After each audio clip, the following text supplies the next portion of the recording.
आए थे, उस समय उन्होंने किसी महाराज से के सानिध्य में उसका पंचकल्याणक हुआ था क्या? आगम इसका साक्षी है कि बिना पंचकल्याणक के कृत्रिम चैत्यालय नहीं होते। और उस समय हजारों सैकड़ों मुनिराज थे और प्रथम गणधर वृषभ सेन जो थे वो उस समय भी मौजूद थे, क्योंकि ऋषभ देव के बहुत काफी हजारों वर्षों के बाद वृषभ सेन को मोक्ष हुआ, क्योंकि वृषभ सेन की उम्र बहुत बड़ी थी। ऋषभ देव के पुत्र थे वो, और ऋषभ देव के पुत्र होने के नाते उनकी उम्र में बहुत अंतर था। यानी जैसे आपके बेटा और आपके अंतर में होता है, ऐसे ही वृषभ सेन जो उनके पुत्रों में होने के नाते उनमें हजारों लाखों वर्षों बाद उनको मोक्ष हुआ। और वृषभ सेन गणधर परमेष्ठी के द्वारा संभवतः उनकी प्रतिष्ठा हुई होगी, क्योंकि भरत चक्रवर्ती और वृषभ सेन बहुत ही, एक तो पारिवारिक तो संबंध था ही, लेकिन धार्मिक संबंध वो गणधर परमेष्ठी थे, वो छायक सम्यक दृष्टि थे। और भगवान ऋषभ देव को कैलाश पर्वत से ही मोक्ष हुआ है, और भगवान के उपदेश से उन्होंने, बहुत अच्छे प्रसंग आ गया प्रसंग बहुत अच्छा है कि ऋषभ देव को मोक्ष कहाँ से हुआ? कैलाश पर्वत से।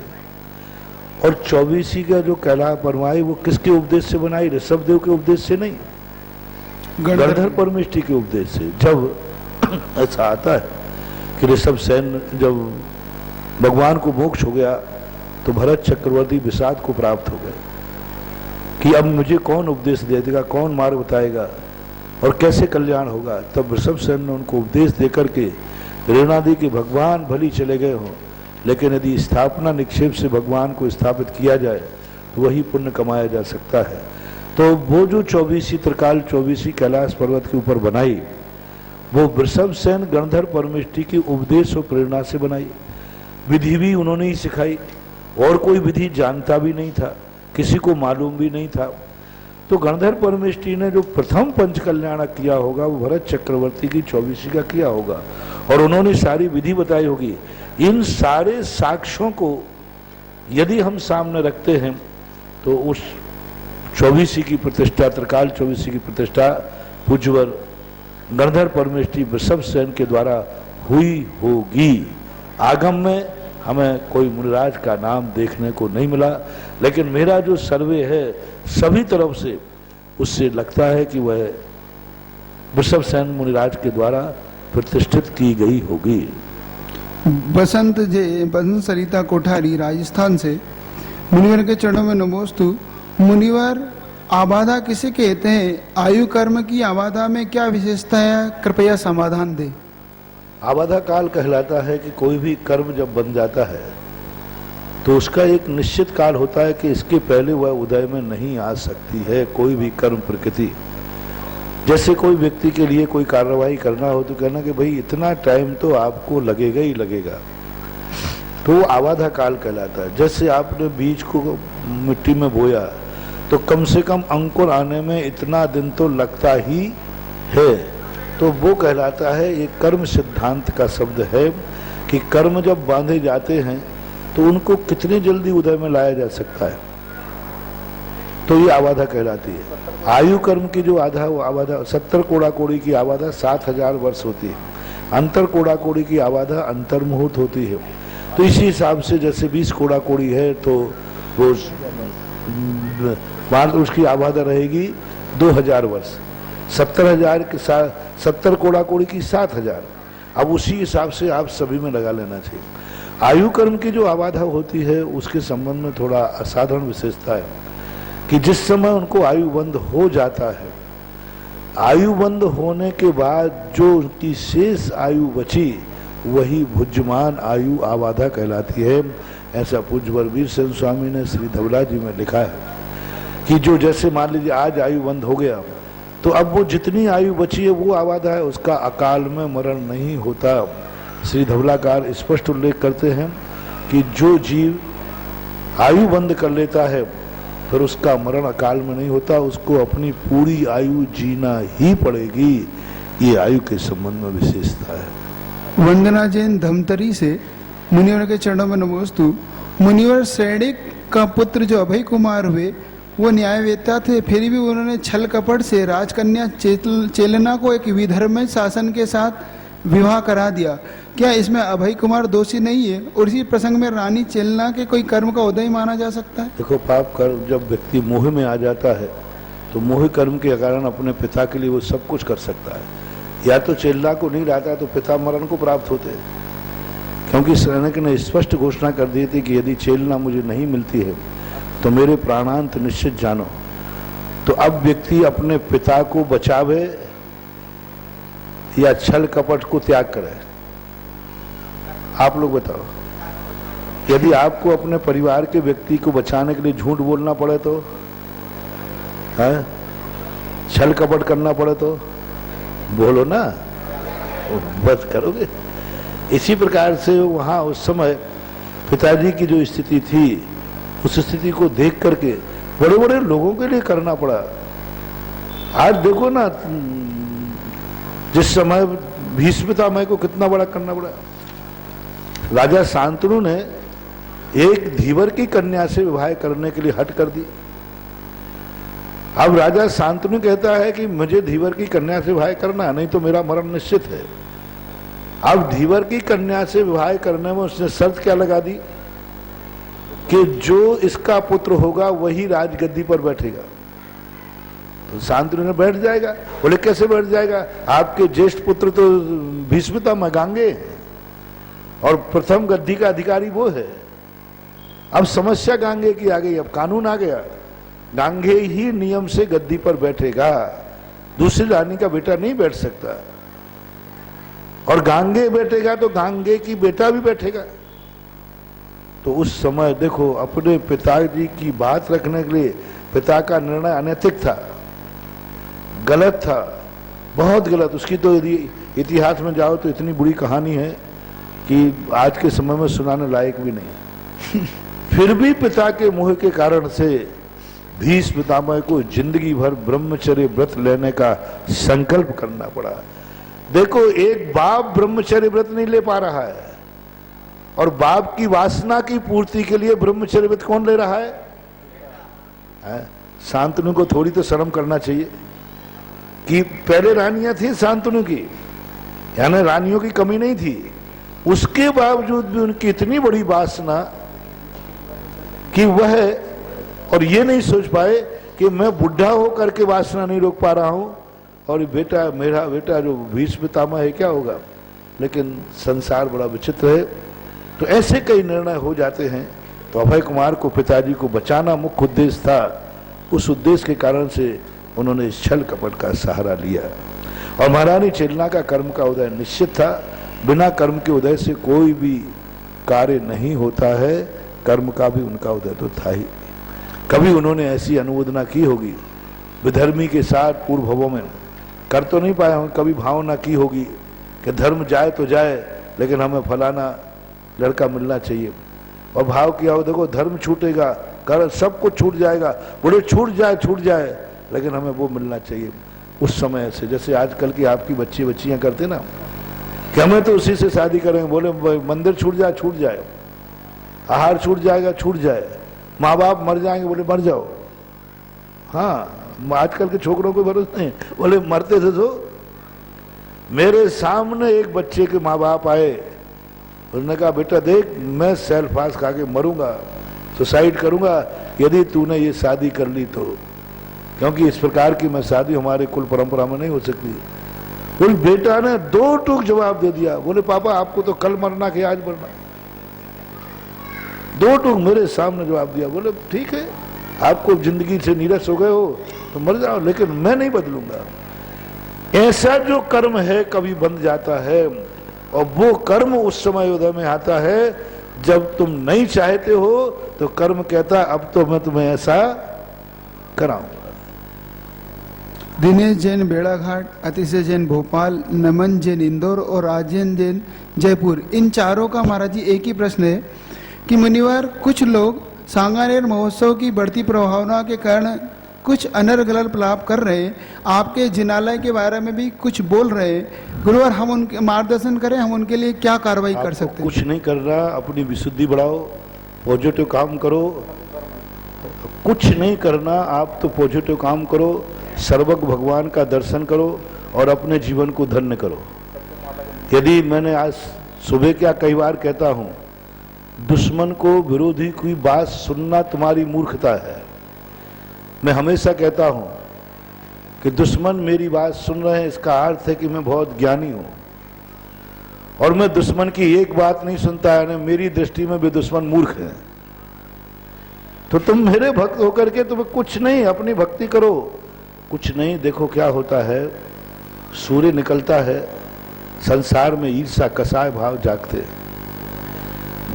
देख दूसरों की बढ़ती को कभी ना ईर्ष्या भाव करे। लोगों का संसार का नीति है, जो कार्य मैं नहीं कर पाया इसने कैसे कर लिया। मेरी प्रेस्टीज डाउन, सुबह कहा था ना मैंने, मैं नहीं कर पाया और ये कर लिया। वही वाली बात, मैं कंप्यूटर नहीं चला पाया, छोकरे तूने चला दिया, मेरी बाप की नाक काट दी। ऋषभदेव जैसे सब नहीं होते हैं कि ऋषभदेव ने कहा कि मैं जो नहीं कर पाया वो मेरे बेटे ने करके दिखा दिया। वो विकासवाद कहलाता है। यही तो जैन धर्म का नाश होना है, यही तो जैन धर्म का नाश होना है। वो यही तो नीति थी, यही नीति थी उस समय जब कुवैत में कुओं को युद्ध लड़ा गया अमेरिका के द्वारा। और युद्ध लड़ने के बाद कुवैत ने चाहे ये कुएं मुझे मिल जाए, लेकिन नहीं मिले। लेकिन बाद में जाकर के वो कुवैत अमेरिका के पक्ष में चले गए, तो उसने कहा हाँ मैं नहीं मिले कुएं तो मैं आग लगा दूंगा, मैं नहीं खाऊंगा तो तुम्हें भी खाने। तो ये नीति संसार की चलती है। समझो, यदि दुश्मन ही ये नहीं करेगा तो कौन करेगा। और जन्मजात दुश्मन है, जिनको अभी से थोड़ी, मैं तो हमेशा जो आचार्य कुंद भगवान को शीतलाचारी कह सकता है, वो व्यक्ति की बातें तुम कैसे सुन सकते हो। कुंद भगवान शीतलाचारी, लोग तो कुंद भगवान को कह देते, अरे जिन्होंने रामचंद्र जी को नहीं छोड़ा, दुनिया को नहीं छोड़ा, कुंद भगवान शीतलाचारी हो सकते हैं। ये शब्द जब मैंने सुना तो मैंने कहा कि ऐसा जीव किस दुर्गति में जाएगा, कौन सी दुर्गति पड़ेगा। कुंद जैसे महान सर्वज्ञ भगवान, इनका नाम लिखते ही आनंद से उछल जाती है आत्मा। इसलिए महानुभाव पॉजिटिव करो, अपन को अपने रास्ते चलो। अपना ये पक्का है, दुनिया के कोई कितना भी सूर्य को उल्लू बदनाम करे, लेकिन उल्लू की दृष्टि से सूर्य कभी बदनाम नहीं होता है। सूर्य निकलता है, उल्लू को हमेशा बुरा लगता है। उल्लू कभी सूर्य को आज तक प्रभावहीन नहीं कर पाया, और न कर पाया है, न कर पा रहा है, और न कर पाएगा। कभी नहीं कर पाया। मैंने प्रातः काल कहा था ना, इतने लोगों ने सब, और देखो तो सही तुम्हारा, तुम कैसी बात कर रहे हो। अरे तुम अपने मुनि पर गर्व करो रे। इतने सारे दुनिया ने सारे विरोध के हथकंडे सारे राजस्थान में अपना लिए, लेकिन तुम्हारे मुनिराज का स्थान दिन दूना रात चौगुना और बढ़ता जा रहा है। सत्य को कभी आंच नहीं होती। बस व्यक्ति को आग लग रही है कि एक साल सारा भारत एक से डर रहा है, सबकी दृष्टि एक ही पे है, और सब अरे आर्स परंपरा पर बादल छाए हैं काले। अरे बादल तो एक ही है, मां सुधा सागर हो रहे हैं कौन, बाकी तो सब बदलिया है। एक ही के कारण सब घबरा रहे। पूरे भारत के साधुओं में पंडितों में तहलका मचा, अब क्या होगा। अरे वही होगा जो मंजूरे खुदा होगा। सब डर रहे, अरे एक अकेला एक ही तो हूं। लेकिन सत्य में आवाज में दम होती है, सत्यमेव जयते। इसलिए महानुभाव मत घबराओ। आर्ष परंपरा का अर्थ क्या होता है। आर्ष परंपरा का अर्थ है नहीं कि हमने तुमने जला दी बीच में आकर के चल गई। आर्ष परंपरा का अर्थ है जो भगवान महावीर स्वामी से लेकर कुंद स्वामी से लेकर के जो परंपराएं चल रही हैं वे आर्ष परंपराएं चली जाती हैं। आर्ष परंपरा का संबंध सीधा तीर्थंकर से होता है। बीच में हम अपनी कोई नई परंपरा जोड़ दें, वो आर्ष परंपरा नहीं हो गई। आर्ष परंपरा का अर्थ ये नहीं है कि कोई ने कहा कि नहीं, कोई कहता पंचामृत अभिषेक आर्ष परंपरा है, स्त्री अभिषेक आर्ष परंपरा है। छेदपाल पद्मावती को पूजन करना आर्ष परंपरा है? कौन से आगम में लिखा है? एक भी शास्त्र बता दीजिए कि आर्ष परंपरा का नाम यह है कि पंचामृत स्त्री प्रक्षाल करोगे तो आर्ष परंपरा, पंचामृत करोगे तो आर्ष परंपरा, देवी देवताओं छेदपाल पद्मावती को मानोगे तो आर्ष परंपरा, और शीतलाचार को मानोगे तो आर्ष परंपरा। कौन से शास्त्र में लिखा? मुझे तो बता दो। अंधों में चाहे राजा चल रहे, एक शास्त्र बता दो कि आर्ष परंपरा यह कहलाती है। ये सिस्टम होते आर्ष परंपरा का अर्थ है निर्दोष चारित्र। निर्दोष चारित्र की जो परंपरा होती है वो आर्ष परंपरा होती है, जो भूजवर भगवान महावीर स्वामी से लेकर के चली आई, जो अबाध रूप से चली आई, बीच में आकर के कोई चीजें जुड़ जाती हैं, ये आर्ष परंपरा नहीं है। एक व्यक्ति ने कहा जो वेदों को नहीं मानता वो नास्तिक है। नहीं, ये परिभाषा नहीं है। नास्तिक की परिभाषा है जो अपने आत्मा के अस्तित्व को ही नहीं मानता, ये लोग परलोक को नहीं मानता, वो है। तो ये सब बातें ऐसी हैं कि जिसने कह दिया दूध में जहर है, दूध जहर बनाता है, हवा उड़ा दी। दूध जहर बनाता है, जो ये 3-4 चीजें नहीं माने वो आर्ष परंपरा नहीं। जैसे कह दिया कि कल कहा था ना मैंने कि पुण्यबंध में, बोले पुण्यबंध, पुण्य की क्रियाओं में पुण्यबंध होता है, तो एक ने उठा दिया कि दूध पीने से जहर बनता है। बनता तो है, लेकिन नाक पीवे तब बनता है और मनुष्य पीवे तो इसी प्रकार से कौन आर्ष परंपरा क्या है? अकेला मात्र अपनी धारणाओं को पुष्ट करने के लिए भोली भाली जनता को ये कहना आर्ष परंपरा। अब क्योंकि जनता तो आर्ष यानी हमारे मुनियों की परंपरा, आर्ष परंपरा सुनते ही तो लोगों को क्या हो रहा है आज। मैंने एक बार कहा था, जो व्यक्ति चुनाव में खड़ा हो जाए तो उसको अपनी बीवी की वोट नहीं मिले, लेकिन पार्टी से खड़ा हो जाए तो पार्टी की वोट तो। इसी प्रकार अब उनके चारित्र तो है नहीं, शीतलाचार है, सब तरफ से भ्रष्ट हैं, सब तरफ से दुनिया भर के अपने जिंदगी के इंद्रियों के विषयों को कंट्रोल नहीं कर पा रहे हैं, सब तरफ से अपने। तो अब चारित्र के माध्यम से तो प्रभाव ना कर नहीं पा रहे, चारित्र के माध्यम से तो जनता को अपनी तरफ आकर्षित कर नहीं पा रहे। तो अब क्या करें, कैसे करें? तो उन्होंने कहा ऐसा करो, चारित्र के माध्यम से तो कोई मेरी तरफ नहीं आएगा, मेरे चारित्र को देखकर तो हर व्यक्ति उंगली उठा देगा, मेरे चारित्र को देखकर तो कोई नमोस्तु भी नहीं करेगा। तो उन्होंने कहा कि पंथवाद का नारा लगा दो। तो पंथवाद के नारे लगाने से क्या होता है, शीतलाचार लोग भूल जाएंगे और पंथवादी पार्टी के वोट तो पक्के हो जाएंगे। आर्ष परंपरा का नारा लगा दो, क्योंकि जैनी कट्टर मुनि भक्त होते हैं। अपने शीतलाचार को दुआ छवाने के लिए आर्ष परंपरा, मैं तो आर्ष परंपरा का समर्थन कर रहा हूं। और सारे श्रावक को सुनो, आर्ष परंपरा की रक्षा करो। आर्ष परंपरा बादल छा गए हैं, आर्ष परंपरा मिटने वाली है। अरे भोले प्राणियों, जो आर्ष परंपरा है वो कभी मिटती नहीं, और जो मिटती है वो आर्ष परंपरा होती नहीं।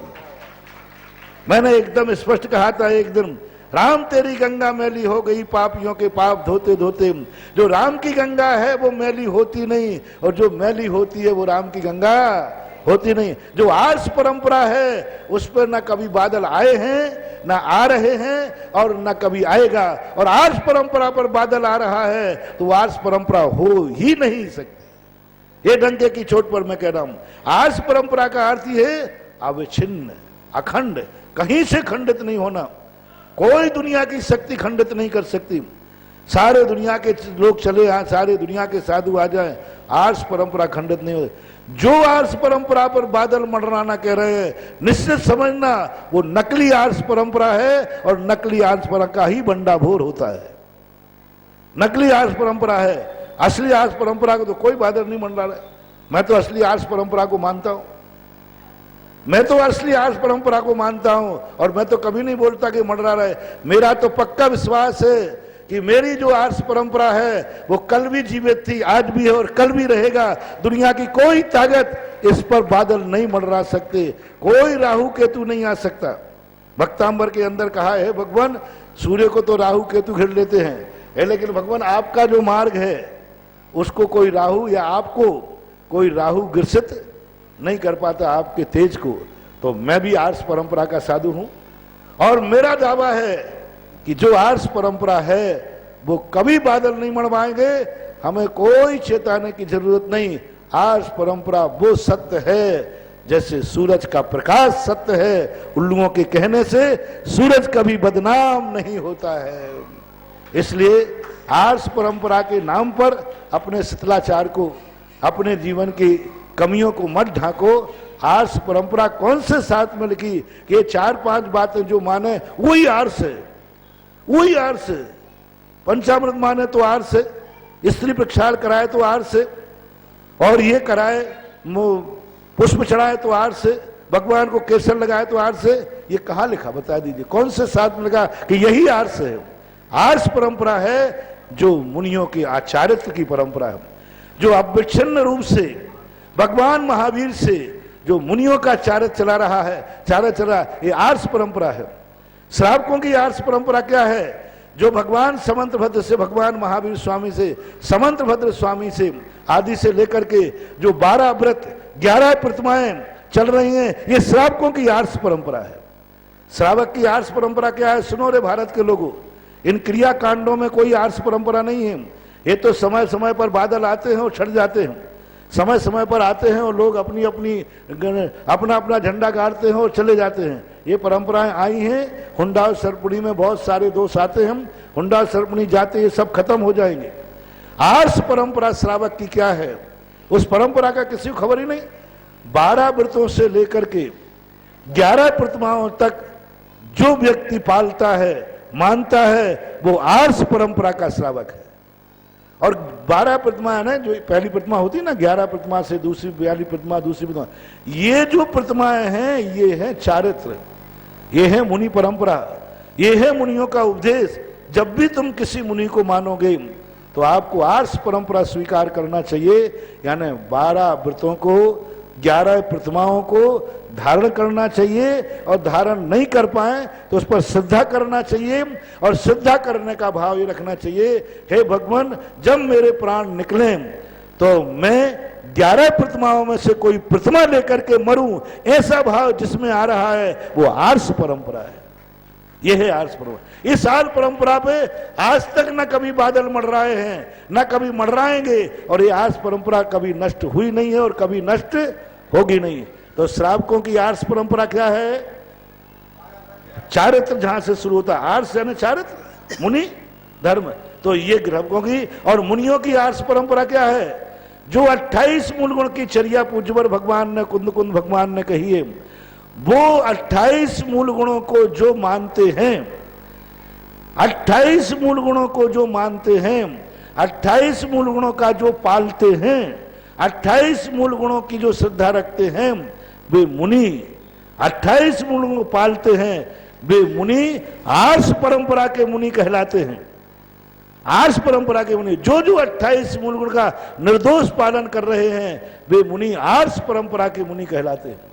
और जो श्रावक निर्दोष 28 मूल के पालन करने वाले मुनियों को मानते हैं, वे सब आर्ष परंपरा के अंतर्गत आते हैं।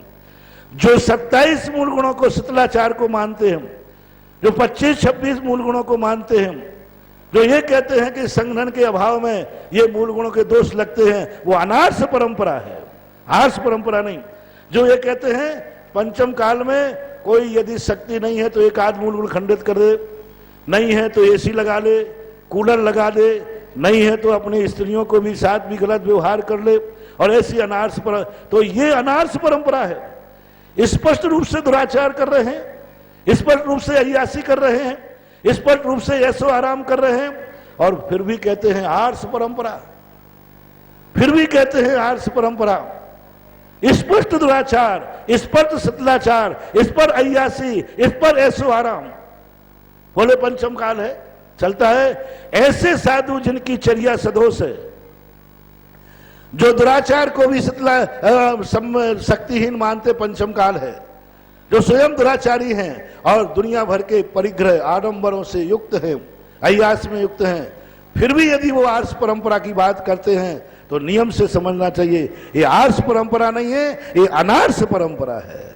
और आर्ष परंपरा क्या कहलाती है? जो निर्दोष 28 मूल गुण का पालन करते हैं। जो अपने बालो वा बुड्ढो वा पुनो गिलाड़ो वा, चाहे बालक हो, चाहे वृद्ध हो, चाहे बीमार हो, लेकिन अपनी चर्या में कभी दोष नहीं लगाते हैं, वो आर्ष परंपरा है। और जो श्रावक ऐसे निर्दोष मुनियों को मानते हैं वे आर्ष परंपरा है। और जो श्रावक जानते हुए भी, देखते हुए भी कि इस मुनि के अंदर नियम से कोई मूल गुण नहीं है, इनके अंदर मूल गुण का कोई संस्कार भी नहीं बचा है, और उसके बावजूद भी उस दुराचार को ढांक करके मानते हैं, वे श्रावक अनार्ष परंपरा के कहलाते हैं। इसलिए प्रश्न उठाया तो मैंने जवाब दिया, मेरा सिद्धांत है मैं किसी को छेड़ता नहीं हूं, और कोई मुझे छेड़े तो फिर मैं उसको छोड़ता नहीं। इसलिए मैं इन प्रसंगों को उठाता नहीं हूं, और ना मैं अपने प्रश्नों में ज्यादा इनको लेता हूं। लेकिन जब प्रश्न आता है तो फिर मैं छोड़ता नहीं हूं। आज जो मैंने सारे भारत को संदेश दिया कि आर्ष और अनार्ष परंपरा की जो परिभाषा मैंने दी है, ये आर्ष परंपरा को जीवित करो, यानी निर्दोष मुनिचर्या पालन करो तो आर्ष परंपरा जीवित रहेगी, और सदोष चर्या पालन करोगे तो आर्ष परंपरा पर काले बादलों के मरलाने की बात तुम सोच सकते हो, वो भी मैं भी नहीं सोच सकता। मैं कहता हूं कि वो अनारसी बन जाएगा तो दुर्गति उसकी है, हमारी आर्ष परंपरा तो सुरक्षित रहेगी, आर्ष परंपरा सुरक्षित रहेगी।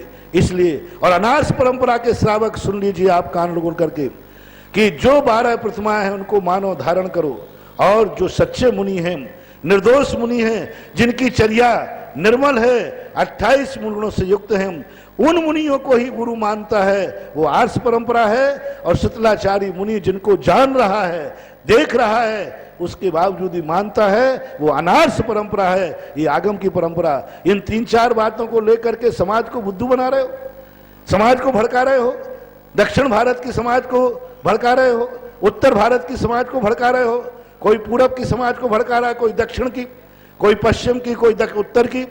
ये मत भड़काओ, ये बहुत बड़ा आवरणवाद है, ये जनवाणी का अनुवाद है कि आर्ष परंपरा कौन से शास्त्र में लिखी है कि ये 4-5 बातें मानने वाला ही आर्ष परंपरा वाला है और नहीं मानने वाला अनार्ष परंपरा वाला है। और मैंने जो कहा है इसके लिए पूरे आगम में ढूंढ लीजिए, हर जगह यही लिखा, आर्ष परंपरा चारित्र से बनती है, ना कि किसी पंथ से बनती है।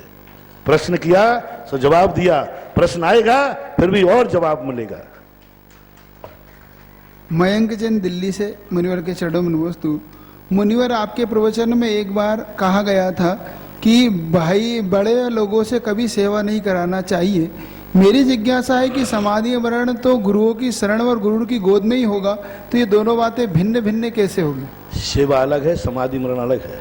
समाधि मरण सेवा नहीं है, समाधि मरण सेवा नहीं है। समाधि मरण तो वो है जिंदगी भर का काफी को जांचना है। एक विद्यार्थी की एक मास्टर काफी जांच रहा है तो काफी जांचना सेवा नहीं है, वो तो उसकी की हुई जिंदगी की मेहनत का पुरस्कार है। जैसे एक टीचर अपने विद्यार्थी की स्वयं काफी जांच रहा है, एक टीचर अपने विद्यार्थी को पढ़ा रहा है, तो बोलो वो उस विद्यार्थी की सेवा कर रहा है कि उस विद्यार्थी का विकास कर रहा है। एक मास्टर, हमेशा देख लीजिए आप, मास्टर बड़ा होता है कि विद्यार्थी? मास्टर किसको पढ़ा रहा है? विद्यार्थी को। तो वो उसकी सेवा कर रहा है क्या? नहीं, वो उसका विकास कर रहा है। समाधि एक ऐसी पढ़ाई है जो गुरु से ही पढ़ी जाती है, लेकिन वो गुरु जो समाधि में पढ़ाते हैं वो सेवा नहीं कहलाती है, वो विद्यार्थी के समान पढ़ाई कहलाती है। संलेखना में विद्यार्थी ने काफी लिखी है और जांच रहे हैं मास्टर साहब, गुरु जी, तो वो लोग काफी को जांचना क्या विद्यार्थी की सेवा है? नहीं, विद्यार्थी का पुरस्कार है। इसी प्रकार सत लेखना, जो जिंदगी भर किया है उसका लेखन करना, उसका परीक्षण करना, उसको शोधन करना, तो वो तो गुरु ही करेगा। विशाल सागर जी महाराज जी, जिसने प्रश्न किया उससे पूछो कि मास्टर कॉपी लिखे और विद्यार्थी जांचे, और आजकल मास्टर को अब विद्यार्थी पढ़ावे, यानी बेटा बाप को पढ़ावे। समाधि के समय कोई सेवा नहीं की जाती है, समाधि के समय उसको जिंदगी भर का पुरस्कार दिया जाता है। पूज्यवर समंत भद्र महाराज ने स्पष्ट कहा, व्रतों का उपसंहार क्या है? संलेखना। संलेखना व्रतों का फल है।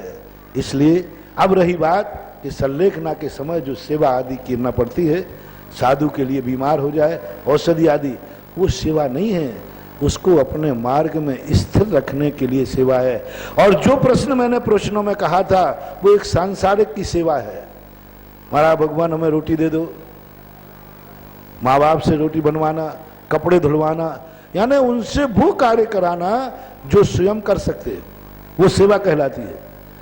जो स्वयं नहीं कर सकते हैं उसको बड़े लोग करते हैं, वो सेवा के अंतर्गत नहीं आता है। जिस कार्य को मैं स्वयं कर सकता हूं फिर भी मैं बड़ों से कराने का भाव करूं, वो सेवा के अंतर्गत आता है। मुनिवर के चरणों में मेरा एक निवेदन था।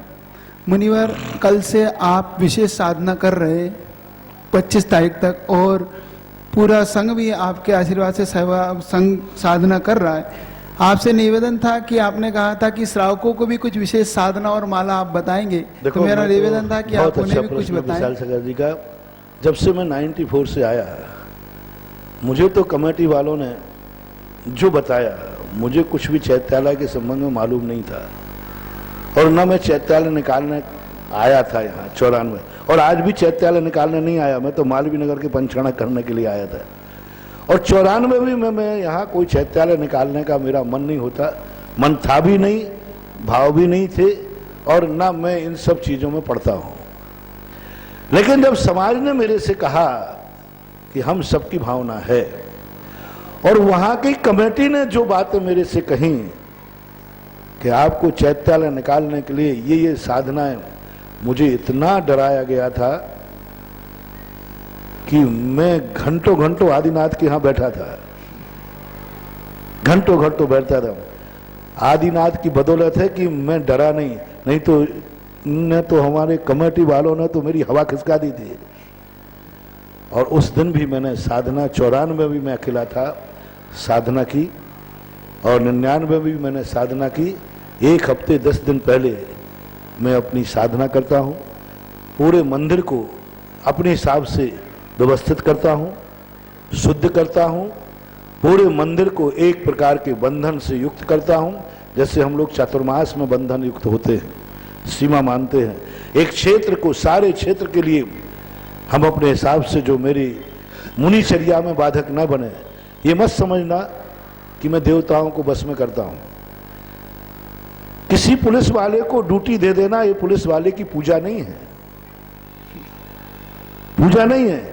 लोग कहते महाराज यक्ष रक्षित है, तो फिर महाराज भी तो यक्षों को मानते। अरे देवताओं को कौन नहीं मानेगा?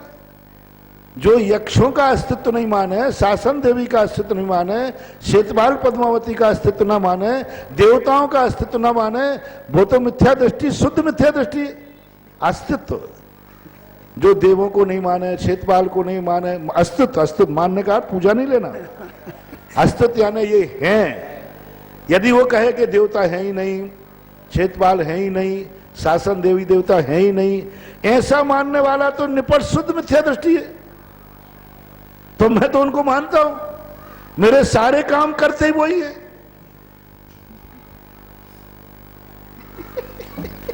सुन रहे हो ना? मैं सारे काम करते ही वही है, लेकिन फर्क इतना है, तुम उनके भक्त हो और वो मेरे भक्त हैं, बस फर्क इतना है। यक्ष यक्षिणियों को मैं मानता, निषेध नहीं करता, यक्ष तो होते, लेकिन यक्षों को मैं नहीं नमस्कार करता, वे ही मुझे नमस्कार करते हैं। मैं उनको नहीं बुलाता हूं, वे बिना बुलाए आके कहते गुरुदेव मुझे सेवा का अवसर दो। मैं नहीं उनको कुछ बोलता हूं, वो मेरे आगे पीछे कार्य करें तो मैं क्या करूं? कोई रोक थोड़ी सकता हूं। कोई व्यक्ति, यदि कोई बालक, कोई पुलिस वाला यदि मेरी रक्षा कर रहा है, सुरक्षा कर रहा है, तो मैं क्या करूं? मैं उनको नौकर थोड़ी स्वीकार कर रहा हूं, दास्ता थोड़ी स्वीकार कर रहा हूं। इसलिए मैं सारे देवी देवताओं को, अस्तित्व को नहीं नकारता, वो हैं, लेकिन अस्तित्व का अर्थ ये नहीं है कि एक पुलिस वाला मेरी रक्षा कर रहा है, इसका अर्थ है कि मैं उसकी पूजा करूं, उसको अर्घ चढ़ाऊं। एक राष्ट्रपति का बॉडीगार्ड राष्ट्रपति की रक्षा कर रहा है, तो राष्ट्रपति फिर उसके लिए सवेरे से अर्घ चढ़ावे।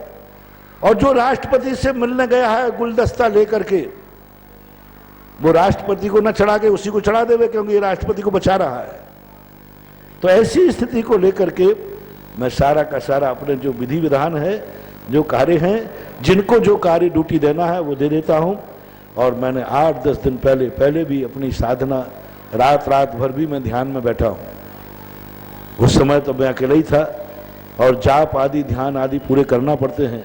इस समय थोड़ा रिलीफ मिल रहा है। हमारे साथ 6 महाराज और अभी हैं। तो जाप की साधना कल से शुरू हो चुकी है और बहुत बहुत अच्छी तरह से हो रही है। चिंता मत करना, इन जापों में इतनी ताकत है कि दुनिया का कोई बादल यहाँ आएगा, वो बादल ही फरार हो जाएगा, यहाँ कुछ नहीं होने वाला। और जो गड़बड़ करने वाले हैं उन्हीं का गड़बड़ हो जाएगा, तुम्हारा गड़बड़ होने वाला नहीं है। इसलिए जाप तो हमने शुरू कर दिया। हम लोगों ने, हमारी जो साधना थी, हम सब महाराजों ने मीटिंग करके, और बहुत शुरू से मैं साधना करता आया हूँ। और जो मुझे बताया गया था पूज्यवर शांति सागर महाराज की बातें, उन बातों को मैं प्रमाण मान करके आगे चल रहा हूँ। और वही बातें मेरे लिए मार्ग बनी, क्योंकि मैंने सब खोजबीन करके। और अब आप लोगों से कहना है, महाराज का वक्त है कि सारे लोगों को आप भारत को एक संदेश दें कि कल से न कर पाए तो आज से सारे भारत के जैनी अपना जो तुम्हारे लिए मंत्र, नमोकार मंत्र हो, उसकी माला फेरें, एक एक माला। अन्यथा एक मंत्र और जो भगवान के दरवाजे लिखा हुआ है, वहां लिखा है शायद, अभी बता देंगे, जो आदिनाथ भगवान की जो आप लोग सदा माला फेरते हैं, जितने लोग आदिनाथ भगवान के पास बैठते हैं ना, तो उसी मंत्र की माला फेरते हैं। उस मंत्र की एक एक माला आप सभी लोगों को फेरना है। आदिनाथ भगवान के मंत्र की एक माला सभी लोग जो भारत को फेरना है। मंत्र वो बोल रहे हैं जो यहाँ आदिनाथ के यहाँ लिखा हुआ है। आपके मुख से उच्चारण होगा तो ज्यादा प्रभावकारी होगा। मैं कभी मंत्र अपने मुंह से गृहस्थों को नहीं देता। नहीं, उच्चारण करना है। एक मिनट, गृहस्थों को इसलिए नहीं देता कि मेरे मुख से निकला हुआ गृहस्थ मंत्र उस बिल्कुल की सम्मान कर पाएगा या नहीं कर पाएगा, मुझे गृहस्थ पर भरोसा नहीं रहता। और गृहस्थों के जाप को मैं गिनता भी नहीं हूं।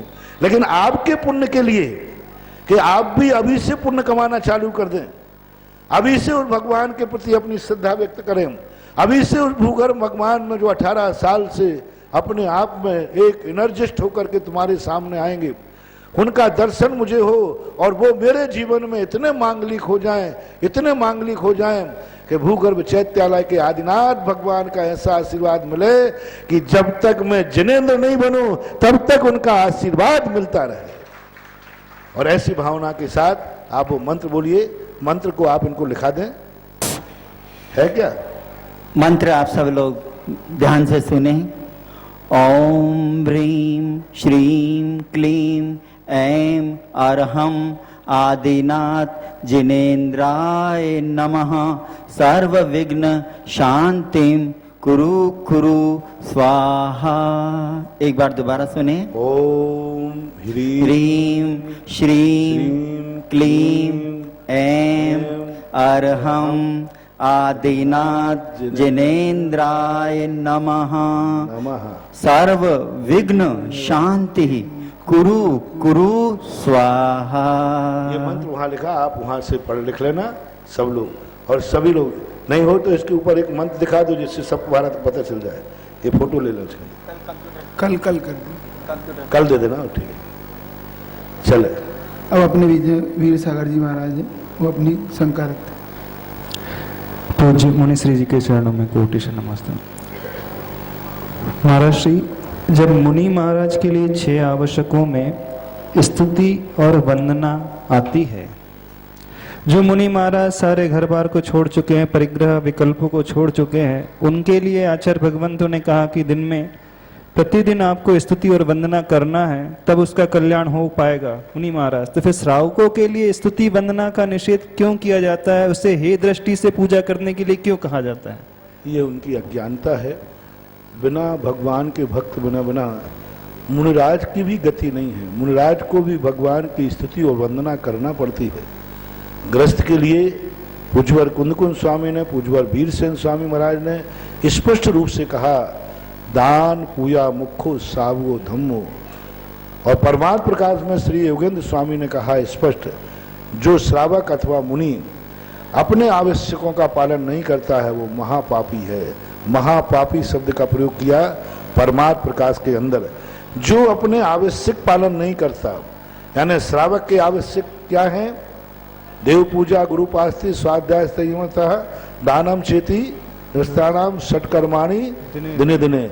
और मुनि की आवश्यक क्या है? समता समारे, तुति उचारे, वंदना जिन देव की, नित्य करें प्रत्याख्यान, प्रतिक्रमण, तजे तन अहमेव कोई। ये आवश्यक दोनों के लिए अपने अपने आवश्यक पालन करना पड़ेगा। और यही हमारी आर्ष परंपरा है। 20 पंथ तो 13 पंथ के नाम से कोई आर्ष परंपरा नहीं है। ये तो हमने तुमने नाम रख लिए हैं, ये तो टाइटल है। आगम में ये दोनों नाम मुझे कहीं देखने में नहीं मिले। लोगों ने अपने अपने टाइटल में लगे, एक ग्रुप ने 13 पंथ रख लिया, एक ने 20 पंथ रख लिया, एक ने 20 पंथ रख लिया, एक ने 13 पंथ रख लिया।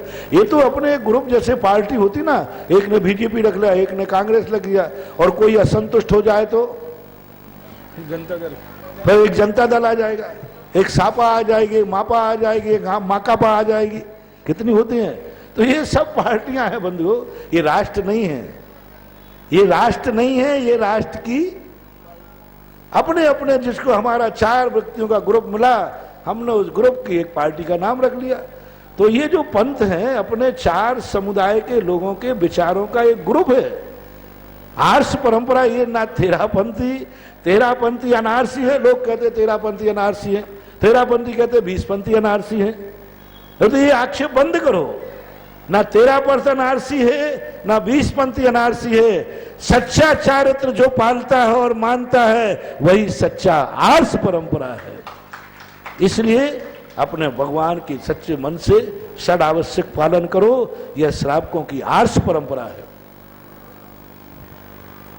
जैसा समाधान प्रथम प्रश्न के लिए चंद्रकांता जी मित्तल गुलगांव केकड़ी, और आपके बाद तैयार रहें सुरेखा जी शाह पूना।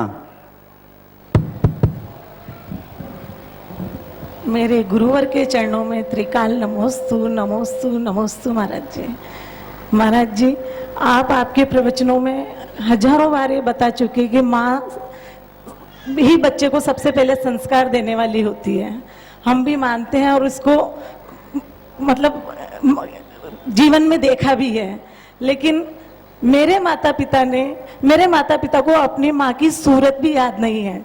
और माता पिता ही नहीं, मेरी सासू माँ और ससुर जी, उन लोगों को भी बचपन में ही माँ का सानिध्य नहीं मिला।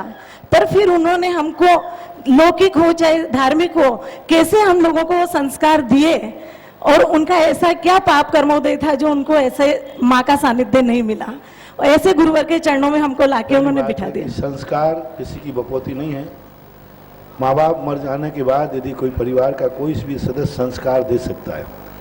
संस्कार एक सूर्य के प्रकाश के समान है जो किसी के अधीन नहीं है।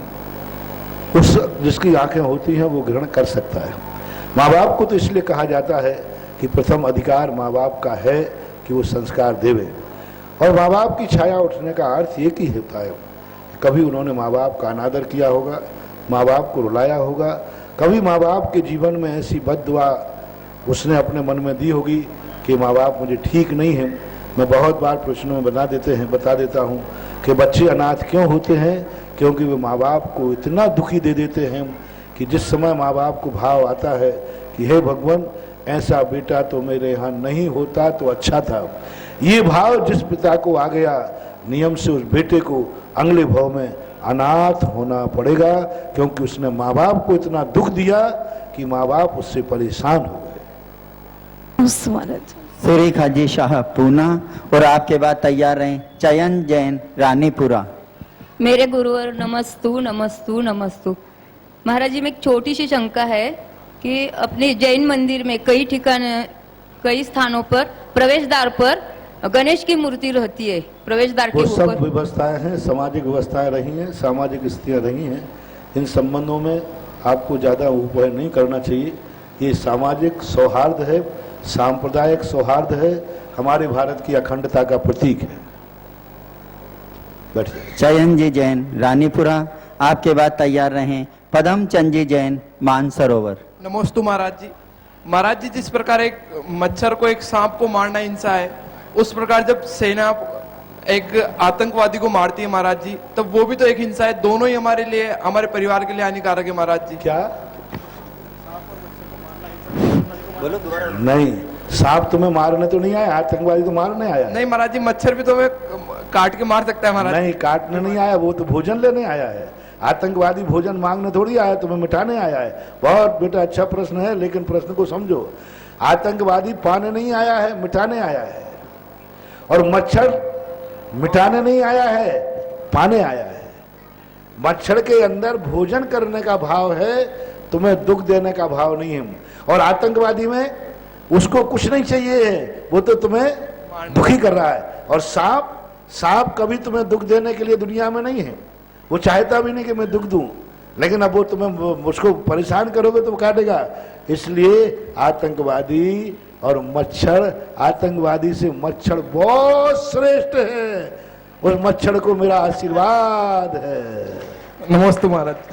क्योंकि मच्छर कम से कम बेचारा भूखा है, आतंकवादी को तो उसको कुछ लेना देना नहीं, असहाय है, निरीह लोगों को दुख देते हैं वो अपने। लेकिन मच्छर बेचारा अपना पेट का भूखा है।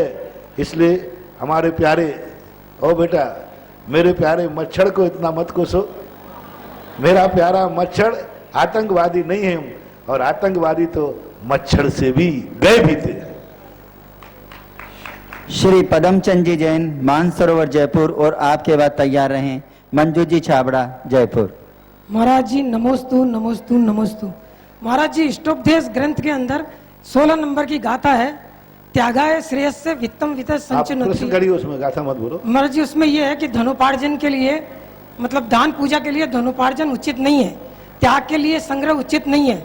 तो मतलब जब कोई आदमी जीव धनोपार्जन करता है तो उसमें उसको पाप लगता है, और पाप को धोने के लिए उसको दान करना पड़ता है। तो जब पाप धोने के लिए दान करना पड़ता है तो दान से पुण्य की प्राप्ति कैसे होगी?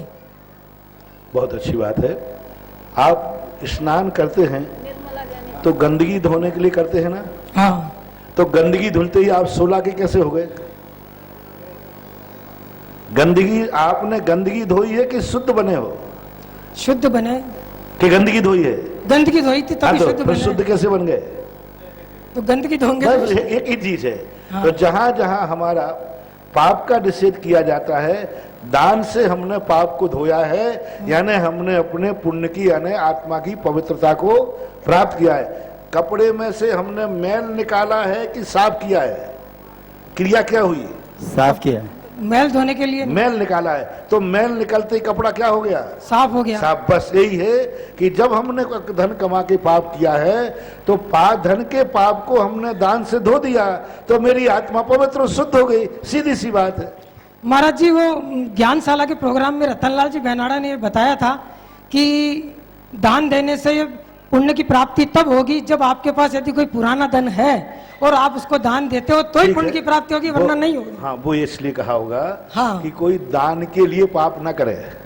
हाँ। पाप कर लिया है तो दान दे। वो तो सारांश में ही लिखा हुआ है, उस गाथा में यही है कि दान के लिए पानी। सुनो, हाँ। नहाने के लिए कपड़ा गंदा मत करो, धोने के लिए। हाँ, वो यही है। यदि गंदे हो गए हो तो नहाओ। नहीं, ये कह रहा है, बोले क्यों गंदे हो रहे हो? बोले नहाने के लिए गंदा हो रहा हूँ। नहीं नहाने, कोई टैक्स देने के लिए व्यापार करता है क्या? नहीं, टैक्स तो व्यापार करते हो तो टैक्स देना पड़ेगा। बस यही है कि दान उसी समय होता है। अब तुम कमाना छोड़ ही नहीं रहे हो। यदि मेरे से कोई पूछे कि महाराज मैं व्यापार छोड़ना चाहता हूं लेकिन दान बंद हो जाएगा, तो मैं कहूंगा दान बंद हो जाए तो हो जाए, व्यापार छोड़ दो। दान तो एक अपने आप में पाप को धोने की कला है, और जब पाप धुलता है तो शुद्धता, पवित्रता, पुण्य अपने आप प्राप्त होता है।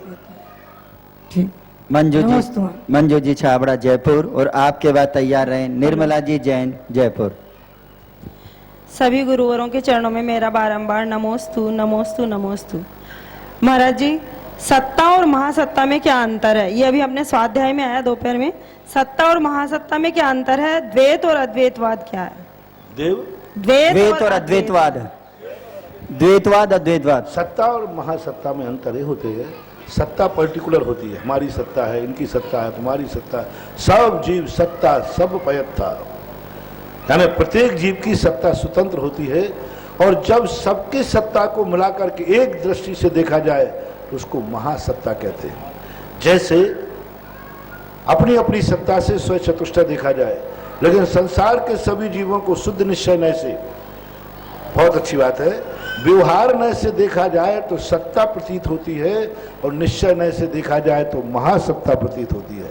व्यवहार नय में देखा जाए सिद्ध भगवान शुद्ध हैं, हम सब अशुद्ध हैं, और निश्चय नय कहता है कि नहीं, सिद्ध भगवान जो है वही मैं हूं, सब्बे शुद्धा हूं शुद्ध नया। यानी निश्चय नय सिद्ध भगवान में और संसार में सब में एक दृष्टि देख रहा है, ये महासत्ता कहलाती है। और व्यवहार में कहता है कि नहीं, सिद्ध भगवान शुद्ध हैं, संसारी प्राणी अशुद्ध हैं, तो ये सत्ता कहलाती है। तो व्यवहार में सत्ता का संकेत करता है, और निश्चय नय, शुद्ध निश्चय नय महासत्ता का संकेत करता है। और द्वैतवाद और अद्वैतवाद का अर्थ होता है, द्वैतवाद का अर्थ होता है कि अपने आप में दो क्रियावादी, यानी एक में कार्य नहीं हुआ, दो में कार्य हुआ, यानी एक कार्य के दो द्रव्यों को कारण मानना, निमित्त नैमित्तिक नहीं, उपादान कारण मानना द्वैतवाद कहलाता है। यानी एक कार्य हुआ है तो वो दो द्रव्यों में एक कार्य मानना। दुक्रियावादी पूज्यवर कुंद भगवान ने लिया है कि क्रिया एक है, लेकिन उस क्रिया को दो द्रव्यों की मानना, ये दुक्रियावादी कहलाते हैं, द्वैतवाद कहलाते हैं। और अद्वैतवादी कहलाते हैं कि जो कहते हैं समस्त द्रव्यों की क्रिया एक की क्रिया मानना, अन्य द्रव्यों की क्रिया यानी पृथक पृथक द्रव्यों की क्रिया को एक की क्रिया मानना, यानी सब एक है, ये अद्वैतवाद है। और एक की क्रिया को दो की क्रिया मानना, ये दुक्रियावादी कहलाता है, द्वैतवाद।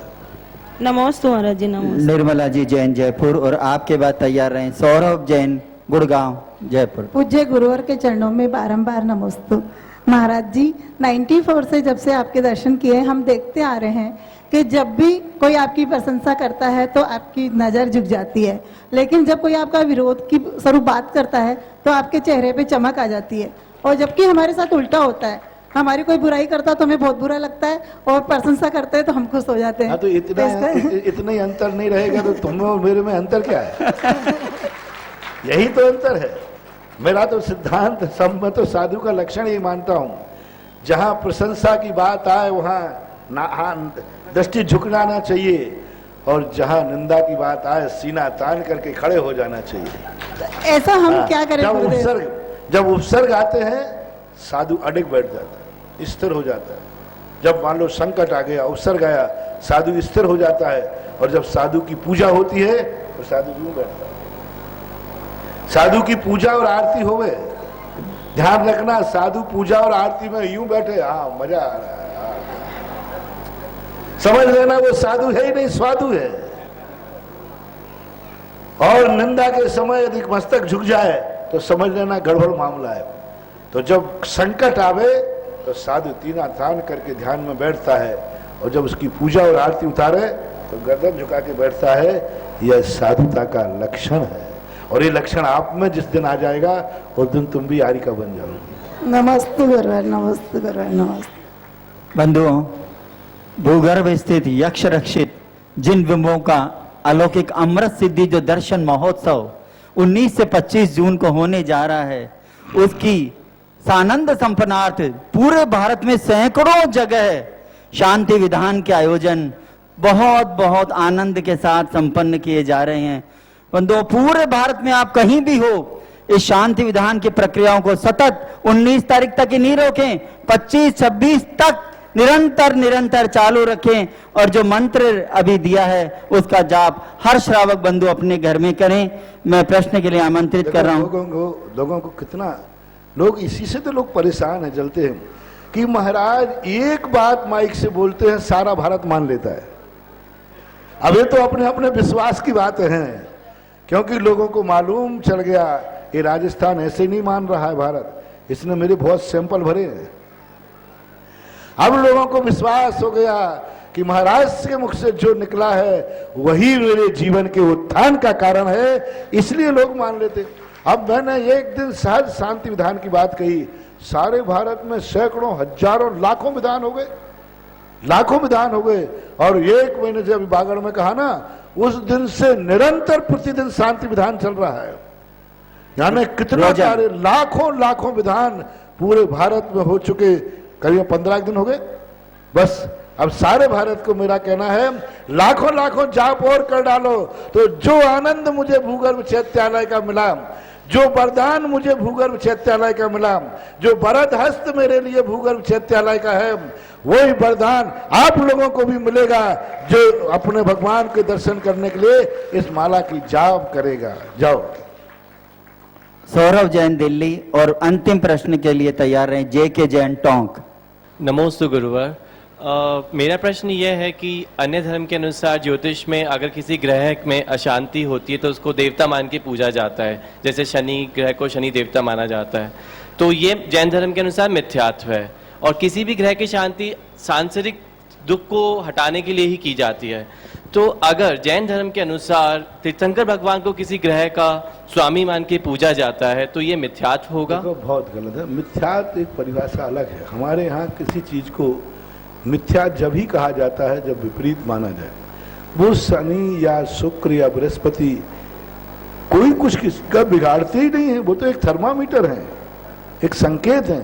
सूर्य, रवि या शनि हमारा कुछ भी नहीं बिगाड़ता, वो तो एक विमान है, उसमें रहने वाले देवता हैं, वो तो एक संकेत देते हैं। जैसे बुखार हमें होता है तो थर्मामीटर में हमें पता चलता है कितना बुखार है, ऐसे ये जो नक्षत्र हैं हमारे कर्मों को बताते हैं कि तुम्हारे ऐसे कर्मों का उदय आने वाला है। अब वो हमारा उदय बुरा करने वाले नहीं हैं। यदि थर्मामीटर ने बुखार बता दिया तो बोलो थर्मामीटर ने बुखार चढ़ा दिया, थर्मामीटर को इंजेक्शन लगाओ। तो जैन दर्शन ये कहता है कि थर्मामीटर ने बुखार बताया है, ना कि उसने बुखार चढ़ा है उसको या उसने चढ़ाया है। बस इसी प्रकार थर्मामीटर से बुखार जांचो और दवाई मरीज की करो। ऐसे ही ये देवता आदि थर्मामीटर के समान हमारे शुभ अशुभ कर्मों का एक संकेत है कि इस नक्षत्र में जन्म लिया है, इस समय इसकी महादशा चल रही है, तो आपके कर्मों का उदय ऐसा होगा। तो बताने वाले की पूजा करना, बताने वाले के लिए आराधना करना, उससे क्या फर्क पड़ने वाला है? वो तो महत बता रहा है। थर्मामीटर को कितनी दवाई खिलाओ, उससे तुम्हारा बुखार उतरने वाला नहीं है। तो जैन दर्शन ये कहता है कि आप अपना पुण्य बढ़ाइए, भक्ति बढ़ाइए, और भक्ति बढ़ा करके अपने, और भक्ति कैसे बढ़ेगी? सच्चे देव आराध्य की उपासना कीजिए, आपका पाप पुण्य में बदल जाएगा। रही बात इस दिन भगवान की पूजा, इस दिन ये परंपरा हमें प्राचीन शास्त्रों में देखने को नहीं मिली। ये कहीं हमारे यहाँ बंटवारा देखने को नहीं मिला। प्राचीन शास्त्रों में बड़े बड़े आचार्य महाराज हुए, किस दिन किस भगवान का करना चाहिए, ऐसा जो कथन वर्तमान में परंपरा में चल रहा है।